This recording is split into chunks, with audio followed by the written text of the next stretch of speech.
Hey everyone, Felipe here. Welcome to another Tower of Saviors card review video. In this video, I'll be taking a look at the newly announced limited black gold card, Queen of Yamatai Himiko. I'll be taking a look at the leader skills, team skills, and active skills, and letting you know my opinions on the card and whether you should draw for her, or if you should skip and save your diamonds for future events and future collaborations. But yeah, without further ado, let's move on and take a look at her skills. Himiko is a dark human card and has the following leader skill. Team attack times 7, HP times 1.5. Dragon and Beast attack times 28 and HP times 3. Fire, Light, Dark, and Heart runes also possess 50% effect of each other. This is a pretty short leader skill, which is quite surprising for a black gold card to have such a short leader skill, but I think the effects in there are pretty good. The third effect, I'm guessing it is going to be superimposable, so running dual leader and ally will increase the effect to 100% effect of each other, which means that you will have 4 out of the 6 runestone types as your attacking runes, which is pretty nice in my opinion. For the first effect, team attack times 7 and HP times 1.5, notice that there is no race restrictions in it, which means that Himiko technically has the entire card pool in the game available to her as support cards. So if you encounter annoying enemy skills or annoying shields, you are able to borrow cards to break those shields in particular. However, her core gameplay will revolve around Dragon and Beast cards because her second leader skill effect is Dragon and Beast attack times 28, which is an insane number, an insane attack multiplier, and it is the highest in the game so far. Additionally, HP times 3 is also going to be really good because Dragon and Beast cards are known for their high HP, which means that you will have a pretty big HP pool. So, Himiko's core gameplay will revolve around having Dragon and Beast members and launching insane damage with those members, as well as having a lot of HP to tank a lot of hits. However, you are able to borrow cards from other races in order to use their utility skills if you need them for a specific stage. So now let's take a look at the team skill. The team skill will always uh, complement the leader skill. So let's take a look at it. Especially because Himiko's leader skill is so short, a lot of her gimmicks will be in her team skill.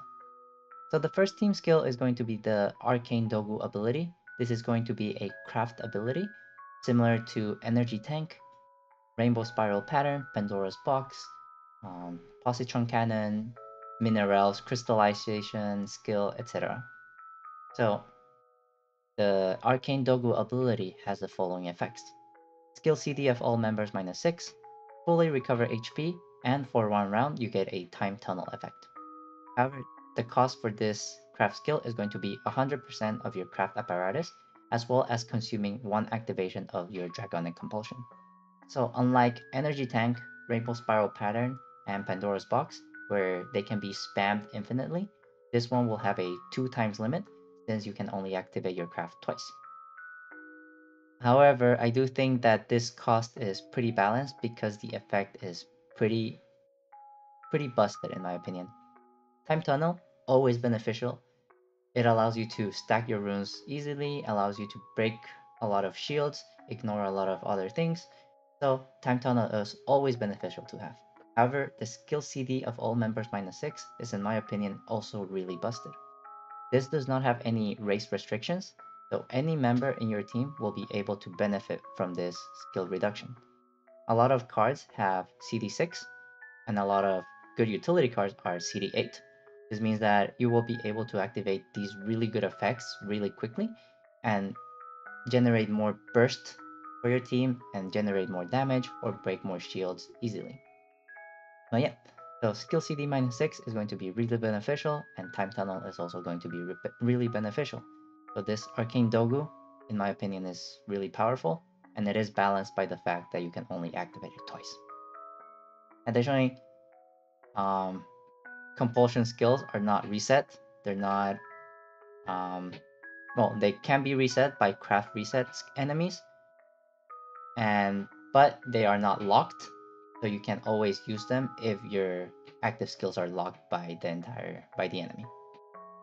Just keep in mind that if you encounter an enemy that breaks your compulsion, that means that you are not able to use your arcane dogu ability, but you should be fine because Himiko has other team skills that she can rely on. So now let's move on to her actual gameplay team skills. So the first effect is extend runestone movement time to 20 seconds. Hard runestones possess the effect of attributive runestones. And then 3, 4, and 5 is more of the core gimmick of Himiko's playstyle. When you dissolve only one attribute in the first batch and no heart runes, each member launches an extra attack of that attribute. When only heart runes are dissolved in the first batch, the second member from the left launches 5 extra attacks, one attribute each. And when only one group of runestones is dissolved in the first batch, you get a +9 combo count. So this third effect is going to be really good, or third and fourth effect are really good in my opinion. This is because you can choose the attribute that all your team members launch, and additionally, every single team member benefits from it. So basically, you are increasing your team damage by ×2, since everyone is launching an extra attack. And since you have a choice of which attribute you launch, you can tailor it to break specific enemy shields, such as dark damage, non-dark damage minus 90%, or only fire damage can go through, etc. So you can have your team break those shields without having to rely on active skills. So this third skill is going to be really beneficial. Keep in mind that it will depend on you having that attribute in the board, but other than that, it is pretty easy to trigger and really good to have. Additionally, when only heart runes are dissolved in the first batch, you get to launch 5 attacks, 1 attribute each, but only from the second member from the left. Nowadays, in the current meta, there are a lot of annoying enemies that only take damage when they receive damage of all 5 different attributes, which is pretty annoying, especially when you're running a mono attribute team. Most recently in the Mechagodzilla Ultimate stage, we have encountered that shield, and we have to find ways of circumventing this by using active skills. However, Himiko has it inbuilt in her team skill, which is going to make her really powerful and allow her to run more utility cards in the team instead of having to run those cards that launch 5 different attributes. However, only the second member from the left benefits from this effect, but you can benefit from it by making this second member a burst card that launches a really high amount of damage.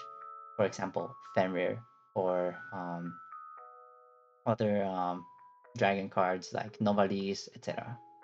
Yeah. So running Novalis or Fenrir in your second slot will allow you to launch really high burst options. And also the combo count +9 will also be really beneficial because it will allow you to break high combo shields and deal higher damages with the combo bonus. So in my opinion, this team skill is Himiko's core playstyle. And the way you want to play her is by just doing one single combo and stacking all the runes in order to get additional combo and attacking runes. So this does make Himiko a little bit more technical and more reliant on your spinning skills, since you want to be able to stack your runes efficiently and be able to trigger these effect 3 and effect 4 at will, and still having a lot of combos to complement your damage. But yeah, additionally, she has a third team skill, and these are going to be more passive skills. Attack of Dragon and Beast time gets added by 2,500 damage points, which further increases your damage output, which is pretty standard for Himiko at this point. When there are 2 dragons or beasts in the team, sticky runes are nullified, electrified runestones will not stop your movement, tornadoes will also be nullified, so this will allow you to counter 3 of movement stopping board debuffs. And additionally, when there are 3 dragon or beast in the team, damage will be dealt regardless of combo shield, trio elemental shield, and quintet elemental shield. So by running 3 or more dragons or beasts in your team, you are able to break a lot of annoying enemy shields, and you will not have to rely on active skills to break those shields or dragonic compulsion skills. This is going to be really good because a lot of quintet elemental shields you can break using compulsion, But for Himiko, you are going to want to save your compulsions to activate your arcane dogu abilities. So yeah, being able to break these with a team skill is really beneficial since you will not have to rely on any active skills for that. So yeah, in my opinion, Himiko's leader skill and team skill make her a really high and really good damage dealer. She will be able to kill a lot of enemies really quickly and basically decimate enemies with a high output of damage. That being said, she also has a lot of ways to break enemy shields. For example, she can break fixed combo shields, trio elemental shields, as well as the attributive shields. If you and all, that's only using her team skill. She also has access to the entire card pool, so if there is a shield that you cannot break, you are able to borrow cards and break those shields that way by sacrificing a little bit of your damage output. Yeah, in my opinion, she is a pretty good leader, pretty high damage. Whether she will be relevant in the future, I will let you know at the end of the video. So now let's take a look at the active skill. Active skill is going to be a CD6 active skill, where you release the lock skills of Dragon and Beast cards. This skill will not be locked. Also, you will remove all runestones to generate enchanted heart runes. All runestones possess 200% effects of other runestones, and if there are 2 or more dragon or beast members in the team, your attack and recovery gets multiplied by 2.5, and damage will be dealt regardless of puzzle shield. So this active skill plays really well in a team Himiko team, where you can unlock the skills of dragon and beast cards in order and increase your damage as well. Notice how you can also break puzzle shields. This means that the only major shield that Himiko cannot break is going to be initial shield, but that can be circumvented by using AR Cancer or other. There is a beast card that can also break initial shield, or by using Dragonic Compulsion. However, there are many ways that you can get around initial shield, but this means that the only thing that you would really need to plan around is stealth and initial shields, basically. Which means that, in my opinion, Himiko is able to break a lot of shields just by her team skills and active skill, which makes her a really good card in terms of a leader card. But yeah, back to the active skill. Removing all runestones is pretty good because it circumvents the conversion block skill from certain enemies, and this will allow you to generate heart runes without any trouble. And given how heart runes is one of uh, Himiko's attacking runes, and your entire board will be just one entire chunk of heart runes, you will also trigger her heart rune team skill and allow your second member to launch 5 different attacks of 5 different attributes. 200% effect of other runestones will also increase your damage output, and if you're running 2 or more Dragon of Beast teams, your team attack and recovery will be multiplied by 2.5. In my opinion, this active skill is really tailored to Himiko's leader skill, which means that outside of a Himiko team, there is not much use for it, in my opinion. The only use for it is to generate a bunch of heart runes for heart rune shields, or high recovery overheal shields, and puzzle shield as well, but it does require you to have 2 or more beasts in your team, and if you're running another leader other than Himiko, it might not be as easy to hit those unless you're running a multi-race team like Tsuyo, but Tsuyo has better puzzle shield breaking cards that do not require you to tie your members into Dragon and Beast cards. This is also pretty bad in my opinion, since you only release the lock skills of Dragon and Beasts, but Himiko is a human card.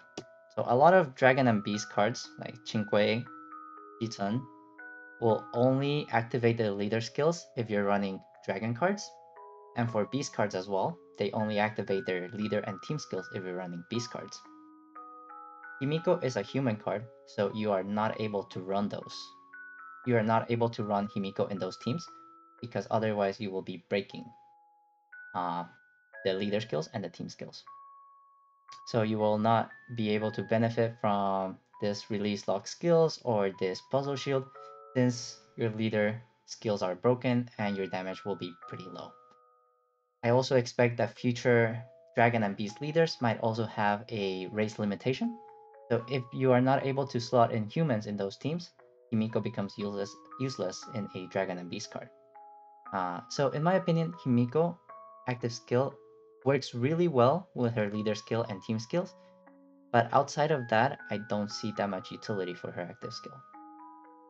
Other than generating a bunch of heart runes at CD6, the other full board converters of heart runes like Yuwonto.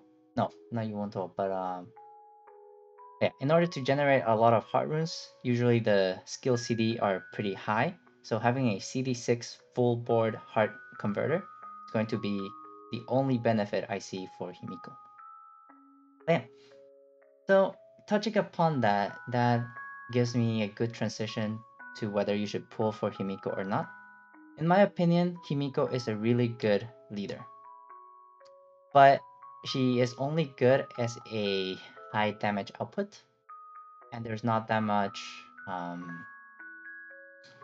flexibility in her team building. You will build her with a lot of dragons, a lot of beasts, and you will be able to dish out a lot of damage.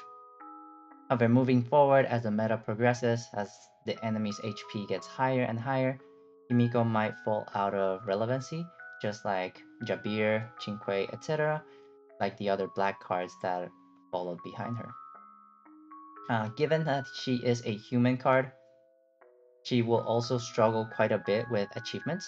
A lot of achievements say Mono Beast, Mono Dragon, etc. She might have a good time with Mono Attribute, a Mono Dark team setup achievement. But for Mono Dark, there are better options in my opinion, since Dark Attribute has one of the best card pools in the game. And Dark Dragons and Dark Beasts, they don't have as much utility cards in my opinion. So yeah. In terms of achievements, Himiko will struggle a little bit just because she is a human card running Dragon and Beast cards.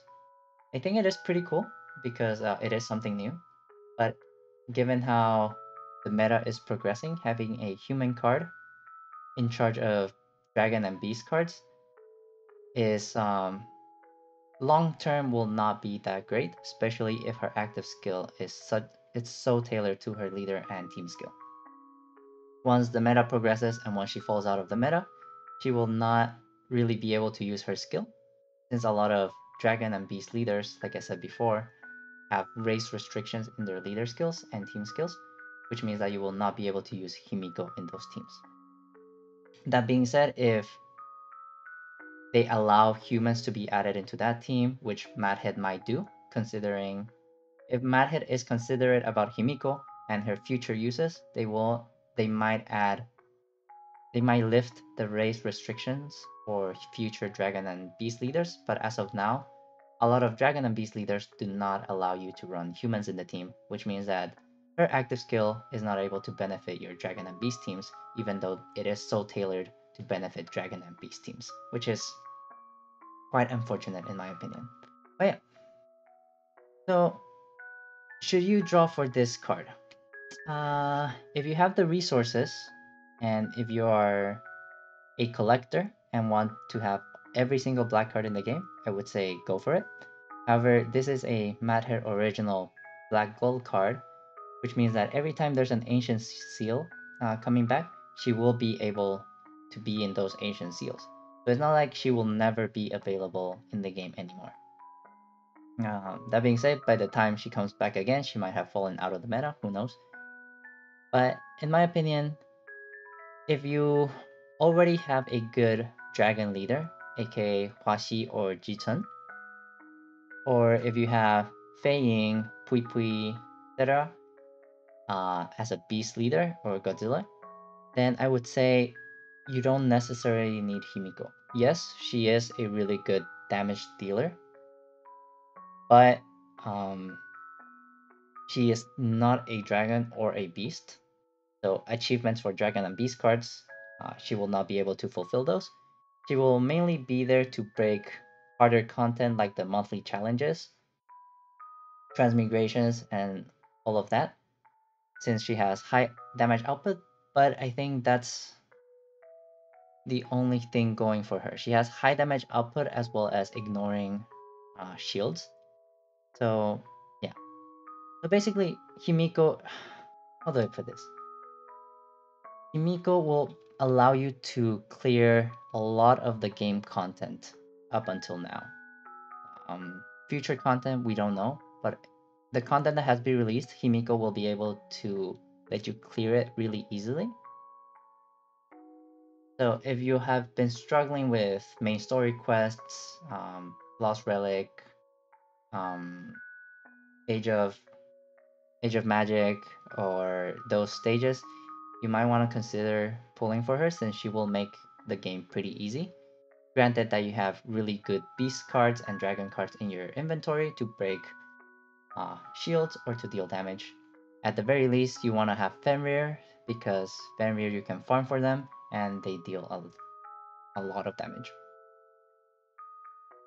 But yeah, but in my opinion, if you are free to play and you don't have that many diamonds, I would save your diamonds for the next collaboration. We don't know what the collaboration is going to be, but collaboration cards are usually really powerful and they usually don't come back. And because of that, they usually have really good supporting active skills that you can use in any teams coming in the future. For example, the Eva team, the Evangelion team, a lot of people are using Shinji as a burst option, as a way to break the 5 element attack shields. Then you have Yoko, which is a good Yoko is a good sniper that can break enemy stealth, and you have a lot of other um, collaboration cards like Aqua or other previous anime collaborations that people still use to this day in their teams to break annoying shields. If you miss out on some of these cards, some of the game will be pretty hard to complete certain achievements. So in my opinion, I would save your diamonds for the next collaboration, since in order to guarantee a Himiko, you do need to spend 200 diamonds. And I know 200 diamonds is not the easiest to come by, so might as well save those for the future collaboration and future seal events that have better skills and better utility long term. I do expect Himiko to fall out of the meta at some point, and her active skill is not that great in my opinion, since, like I said before, as a human, she might not be able to fit or satisfy these conditions unless you're running a full like a Tsuyo team, but Tsuyo can slot any other puzzle breaking card or any heart rune shield, etc. So yeah, compared to Tsuyo, her active skill is pretty bad and very limiting. So I would say as a utility card, she's not that great. Leader and team skill, she is great, but these are only temporary. And as the future of the meta evolves, she might fall out of the meta pretty easily. But yeah, at the moment she is released, she will help you clear a lot of the game's content. But if you are looking for a way to clear game content, there are many other ways. A lot of teams compositions are out, and every time a seal is released or introduced, the new cards are able to clear the content pretty easily as well. So I don't think Himiko is a must pull. Only pull for her if you have the resources or if you're a collector and want to draw for her. There are 10 free draws, so if you get lucky, you can try her out and play with her. But my honest opinion is that you should save your diamonds for the future or the next collaboration or for future events. Yeah, that's all I had to say about this card. It was a pretty long video, so thank you all for staying till the end with me. But yeah, if I said anything wrong or if I missed anything in the video about Himiko, her team skill, leader skill, or active skill, please let me know in the comments below, and I will be sure to take a look at them. But yeah, for now, and as always, stay tuned on my YouTube channel for more Tower of Saviors content. I will be posting reviews, ultimate stage clears, etc., etc., and I will be also testing out Himiko and pulling for her in order to have the card and to generate content in the future. But yeah, for now, stay safe, stay healthy, and I will see you next time. Bye everyone.